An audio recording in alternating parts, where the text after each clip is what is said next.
itu ada nggak bang? Kopi dan biasanya kopi itu air putih udah jelas, air mineral, kopi sama gue tuh pecinta makanan.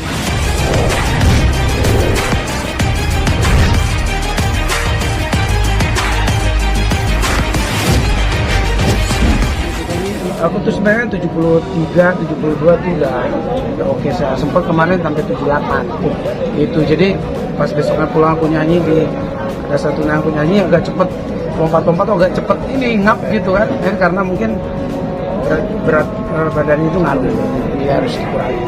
Lebih ke situ aja. Oke, berarti memang yang membuat cepat berat badan naik apa memang pola makan yang nggak teratur, yang sembarangan atau gimana sih sebenarnya? Kita nih kalau entertainment kan gitu, kalau nyanyi kayak aku tuh kan pola hidup tuh otomatis kadang-kadang udah tuntutan pekerjaan agak kurang benar. Kadang kita jam 5 udah di bandara, tidur belum cukup, kita harus manggung kadang pagi, kadang malam. Kita mau tidur harus pergi ke bandara lagi kadang-kadang 3 jam dari venue menuju. Jadi kayak gitu tuh udah nggak benar. Kita tambah lagi dengan makannya, kita jam 3 kadang masih makan karena pekerjaan itu, karena ya di perjalanan kayak lapar gitu ya kita jadi makan gitu loh. Harusnya kan jam 9, jam 10 kan yang sehat udah tidur gitu. Nah cuman karena tuntutan pekerjaan dan akhirnya ikut tuh, harusnya kita fight gitu. Misalnya jam 3 kita masih belum tidur, ya udah mau nggak mau harus apa kayak buah kayak gitu, atau air putih.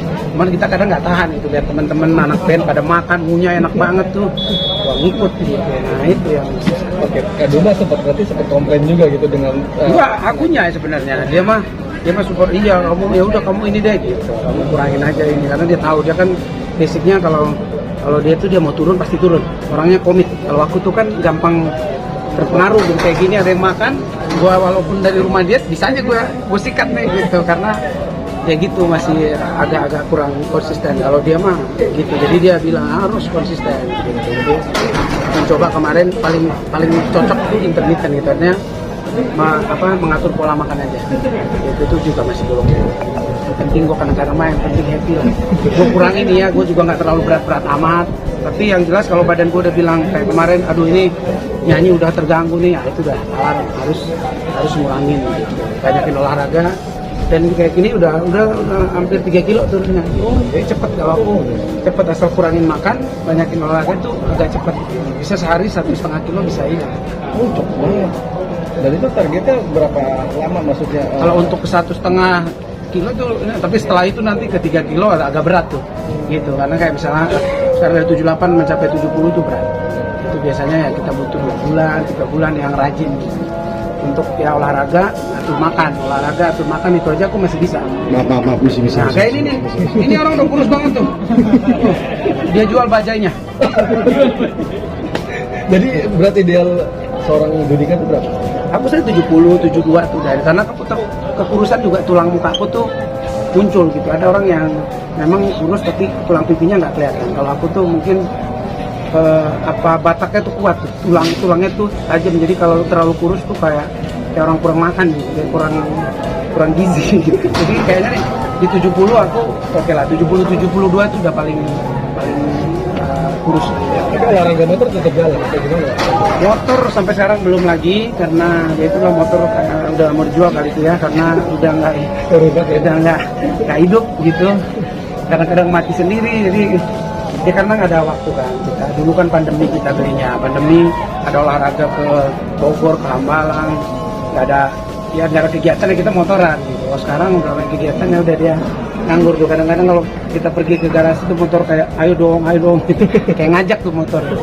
Jadi ya belum bisa nih, ya Hamka, pilih semua juga pada susah waktu.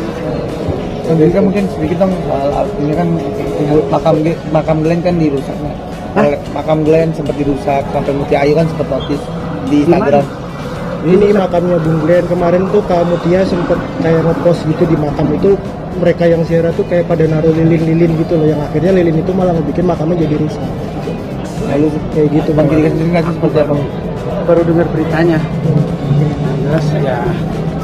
Kalau naruh lilin kan mungkin nggak tahu ya, aku sih nggak tahu ceritanya, jadi aku agak susah komen. Tapi jelas mungkin niatnya mungkin baik ya, kalau ngasilin apa segala. Tapi kalau udah sampai merusak dan ya mungkin ya Mutia atau istri kan paling tahu gitu. Jadi ya kita yang mungkin menghargai juga harus lihat lah ya, jangan sampai jangan sampai merusak gitu aja. Jadi ya mungkin pasti ada yang keberatan kayak keluarga kalau makamnya jadi apa jadi nggak dihargai atau jadi rusak ya, jangan sampai gitu.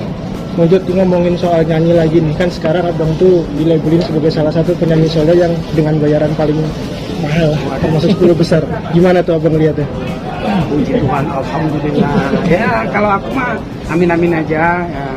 Kalau dibilang paling besar juga aku nggak pernah tahu yang lain berapa, yang jelas ini anugerah, ini pekerjaanku dari dulu main cita-cita jadi penyanyi, dari dulu dari mungkin gajinya dari 20.000, pernah dikasih cuma 500 perak, udah ngerasain semua dan sekarang mungkin dikasih Tuhan yang lebih tinggi, ya bersyukur karena kita juga mengejar pekerjaan ini kan luar biasa. Kayak tadi aku cerita, kadang-kadang kita nggak tidur bisa 1 minggu kita di luar kota, keluarga ditinggalin, kita juga jaga suara kemarin sempat sakit, tapi semuanya itu kan ada ininya karena profesional itu artinya gitu, bertanggung jawab, dan itu yang dilihat klien, itu yang dilihat para pecinta musik, hanya orang yang konsisten, jadi selalu ada kerjaan dimanapun. Apalagi kalau gue kan nggak cuma di satu genre gitu, gue bisa di acara gathering, gue bisa di acara TV, bisa di acara dangdutan, apapun gue.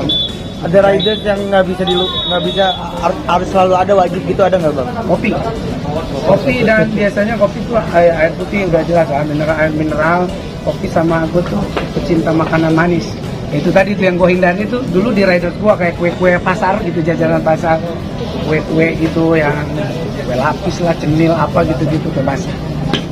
Lanjut mungkin untuk seorang penyanyi nih, untuk mengukur apa ya value diri yang nantinya bisa dorin ke klien nih, kayak ini bayaran gue segini, itu apa sih kalau dari Bang Judika sendiri sebagai Kalau penyanyi? gue tuh apa ya, kalau motonya gue prestasi atau karya tuh nggak bisa dibohongin. Jadi kalau gue duit ada belakangan, gue pengen karya gue diterima karena duitnya itu biasanya nyusul gitu. Artinya kalau kita punya kualitas, punya CV yang bagus di mata orang, kita selalu akan punya value yang tinggi gitu. Dan ya sampai sekarang gue bisa buktikan itu. Daripada dari dulu mungkin gue kejar CV yang sangat gede, gue main cuma sekali setahun atau sekali ini, gue yang normal-normal aja gitu. Kadang-kadang gue juga udah bisa melihat acara charity gue yang nggak dibayar, acara yang memang ya orang berduit, memang kita punya riders, kita punya angka yang tersendiri, ya memang segitu gitu. Tapi kita nggak tahu aku tuh punya yang paling tinggi atau nggak terlalu, nggak ke situ lah. Itu manajer, urusannya manajemen. Berarti kalau untuk Bang Judika lebih ke ya mengembalikan ke mereka yang mau nyewa abang aja ya, kalau untuk masalah rate harga. Ya, kita punya harga, kita pasti punya harga, sama manajemen kita udah omongin segini. Dan biasanya ya udah itu jadi rate kita aja. Dan kita punya evaluasi tiap bulan, nanti ini begini, kita udah keluarin lagu, nanti cocoknya segini tuh. Ya sama lah kayak biasa kita jualan apapun kan kita punya